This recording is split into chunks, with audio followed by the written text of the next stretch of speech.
और बहुत बार मैं मेरे मन में एक प्रश्न उठाता रहता हूं कि ये यूरोप का पूरा इलाका एक भी किसी सभ्यता को जन्म नहीं दे पाया अपने के बाद, और एक भी धर्म को नहीं दे पाया अपने के बाद। उनका अपना धर्म जिसको आज वो मानते हैं वो भी एशिया से गया है, जिसको क्रिश्चियनिटी कहा जाता है, वो यूरोप में नहीं है।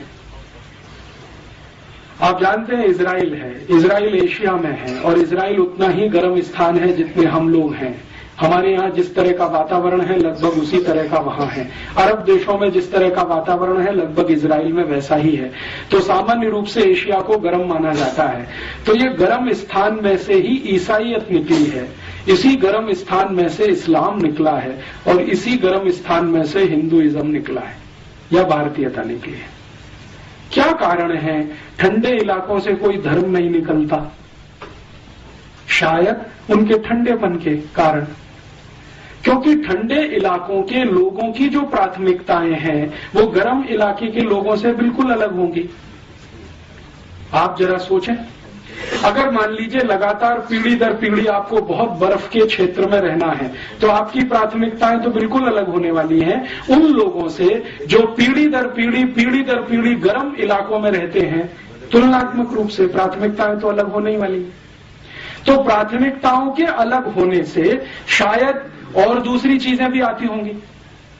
अगर हमारी प्राथमिकता है तो उसमें से हम अपनी तरह की दुनिया बनाएंगे। सारी दुनिया प्राथमिकता के हिसाब से बनती है। हमारे घर की कुछ प्राथमिकताएं हैं, उसके हिसाब से हम हमारा घर बनाते हैं। दूसरे के घर की प्राथमिकताएं कुछ अलग हैं, उसके हिसाब से वो अपना घर बनाता है। दो घरों की प्राथमिकताएं कभी एक जैसी नहीं होती, तो दो घरों की वास्तु और रचना भी एक जैसी नहीं होती। दो घरों की रसोइयां भी एक जैसी नहीं होती। किसी घर की रसोई में कुछ खास तरह की चीज है, दूसरे में कुछ खास तरह की चीज है। वो सब प्राथमिकताओं का किस्सा है। तो यूरोप के लोगों की प्राथमिकताएं शायद सबसे ज्यादा ये होती होंगी इस बर्फ से बचना, इस ठंड से बचना, किसी तरह अपने को जिंदा बनाकर रखना, किसी भी तरह अपने को जिंदा बनाकर रखना, ये उनकी सबसे बड़ी प्राथमिकता होती होगी। इसलिए उनको हर समय, हर क्षण, हर स्थान पर एयर कंडीशनिंग की जरूरत पड़ती है। हमको नहीं है, क्योंकि हमारी प्राथमिकता में ठंड से लगातार बचना शामिल नहीं है, तो शायद नहीं है। आप जानते हैं यूरोप के सभी मॉल्स शॉपिंग कॉम्प्लेक्स, अमेरिका के सभी मॉल्स शॉपिंग कॉम्प्लेक्स, उनकी पब्लिक बिल्डिंग्स, प्राइवेट बिल्डिंग सभी सेंट्रली हीटेड और सेंट्रली कूल्ड होती हैं। अब इसको लेकर अगर हम कोई अपनी ओपिनियन बनाते हैं, साहब देखो ये कितने ऊंचे लोग हैं, कितने हमसे आगे लोग हैं जो सब कुछ इन्होंने सेंट्रली कूल्ड और सेंट्रली हीटेड बना रखा है, तो ये हमारी मूर्खता है, उनकी नहीं है, क्योंकि वो उनकी प्राथमिकता का हिस्सा है। उनको जिंदा रखना है अपने आप को, तो गाड़ियों को भी ऐसा ही बनाना पड़ेगा, सेंट्रली कूल्ड और सेंट्रली हीटेड। कई बार हम यूरोप के अखबारों में पढ़ते हैं, अमेरिका के अखबारों में पढ़ते हैं और इस तरह की बहुत खबरें आती हैं कि इतनी बर्फ गिरती है, गाड़ी चल नहीं सकती है, तो गाड़ी को अंदर से स्टार्ट करके हीट करके बैठना पड़ता है घंटों घंटों तक इंतजार करने के लिए कि मौसम साफ हो तो हम 1 किलोमीटर आगे बढ़ें। अब हम इसको एक विशेषता के रूप में जब प्रचारित करना शुरू करें, अरे साहब यूरोप की तो सभी कारें सेंट्रली हीटेड होती हैं, तो वो हमारी मूर्खता है, उनकी वो विवशता है, उनके लिए वो आवश्यकता है, उनके लिए वो प्राथमिकता है, उनकी वो प्रायोरिटी है। अब अगर वही प्रायोरिटी को हम नकल करना शुरू करें, जिस इलाके में साल में 9 महीने क्या 12 महीने भयंकर सूर्य के दर्शन होते हों, गर्मी पड़ती हो, धूप मिलती हो, अगर हम भी वैसी नकल करने की कोशिश करेंगे तो वो हमारे ऊपर हंसेंगे ही, इससे ज्यादा कुछ नहीं करेंगे कि क्या मूर्ख लोग हैं। ये अपने हिंदुस्तान में भी वैसे ही कर लेना चाहते हैं जैसे हम हैं। हम तो मजबूरी में हैं क्योंकि हमारी व्यवस्था ऐसी है, ये तो शौक के साथ उस रास्ते पे जा रहे हैं। मैं कहना यह चाहता हूं कि शायद हिंदुस्तान की सभी गाड़ियों को सेंट्रली हीटेड और सेंट्रली कूल्ड करने की जरूरत नहीं है, क्योंकि मौसम ही हमारे यहां इस तरह का है।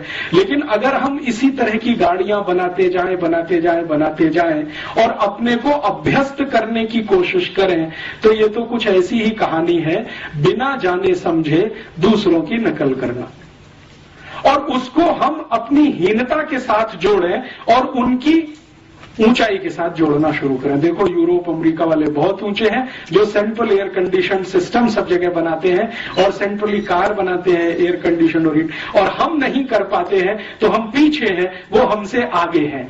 इस तरह का जब तुलना करना शुरू करते हैं तो ये सिवाय हास्यास्पद होने के और कुछ नहीं। एक बार उनका क्षेत्र क्या है ये हमारे समझ में आए तो हर चीज उनको समझ में। अब देखिए, जब आप बहुत ठंड वाले इलाके में रहेंगे तो आपको अपने को गर्म रखने के लिए कुछ ना कुछ एक्स्ट्रा क्यूरिकुलर करना पड़ेगा, एक्स्ट्रा एक्टिविटीज करनी पड़ेंगी ताकि आप गर्म बने रहें। नहीं तो ठंडे पड़ गए तो आप गर्म बने रहें, इसके लिए कुछ ऐसा करते रहिए। तो आप जरा ध्यान दें, यूरोप के देशों में लोगों के अपने वैयक्तिक जीवन के जो कुछ है हिस्से, वो किस तरह के हैं। उदाहरण के लिए उनका डांस ले लें। उनके डांस में हम हमेशा देखते हैं यूरोप और अमेरिका में कि सबसे ज्यादा तेज पद संचालन होता है। अगर आप पूर्वी यूरोप में जाएं, जिसको सोवियत संघ पहले कहा जाता था, और सोवियत संघ का जो पड़ोस है, पोलैंड है, चेकोस्लोवाकिया, बल्गारिया, रोमानिया, हंगरी आदि आदि, वहां का कोई भी डांस देखें जो यूरोप का हिस्सा, तो सबसे फास्ट, सबसे तेज पद संचालन उन्हीं के नृत्य में है। क्यों? यूरोप का डांस आपने देखा, बहुत सारे ट्रुप्स आते हैं, यूरोपियन ट्रुप्स, जिनके डांस मैंने दिल्ली में देखे हैं, मुंबई में देखे हैं। वो इतना तेज क्यों करते हैं? शायद वो उनकी जरूरत होगी, क्योंकि इतना तेज करने से शायद शरीर में ऊर्जा ज्यादा पैदा होती होगी, तो शायद उस ठंड से लड़ने में मदद करती होगी। हम भारत की बात करें, भारत की कल्पना करें, यहां जो वातावरण है और व्यवस्था है ये गर्म है, और थोड़ी ज्यादा ही गर्म है। गर्मियों में तो अति गर्म है, 50 डिग्री सेंटीग्रेड है। तो 50 डिग्री सेंटीग्रेड वाले क्षेत्र में रहने वाले लोग अगर डांस बनाएंगे तो वैसा तो नहीं हो सकता जैसा उनका है, क्योंकि हमारे पास तो पहले से ही गर्मी बहुत है। तो हमारे डांस जितने होंगे उसके जो पद संचालन होंगे वो बहुत सॉफ्ट होंगे, कम होंगे, धीमे होंगे, रिदम भी उतना ही धीमा होगा, पद भी उतने ही धीमे रखे जाएंगे, संचालन भी उतना ही धीमे होगा। अब इसको लेकर हम जब ये कंपैरिजन करें कि भाई उनका डांस तो बहुत अच्छा है, पॉप है, रॉक है, और उनका जो म्यूजिक है वो इतना फास्ट है, क्योंकि म्यूजिक फास्ट होना ही पड़ेगा जब डांस फास्ट है। आप ऐसा तो नहीं कर सकते कि डांस उनका फास्ट है और म्यूजिक स्लो हो जाए, ये तो होने वाला नहीं है। होएगा तो बैठेगा नहीं, कहीं सामंजस्य नहीं बैठेगा। तो उनको अपना सामंजस्य बिठाना है, डांस फास्ट करना है तो म्यूजिक फास्ट रखना पड़ेगा, तो म्यूजिक भी वैसा ही है। तो हम बार बार ये कहते हैं यार ये तो यूरोपियन म्यूजिक बहुत फास्ट है, समझ में नहीं आता, तो सुनते क्यों है, जरूरत क्या है उसकी?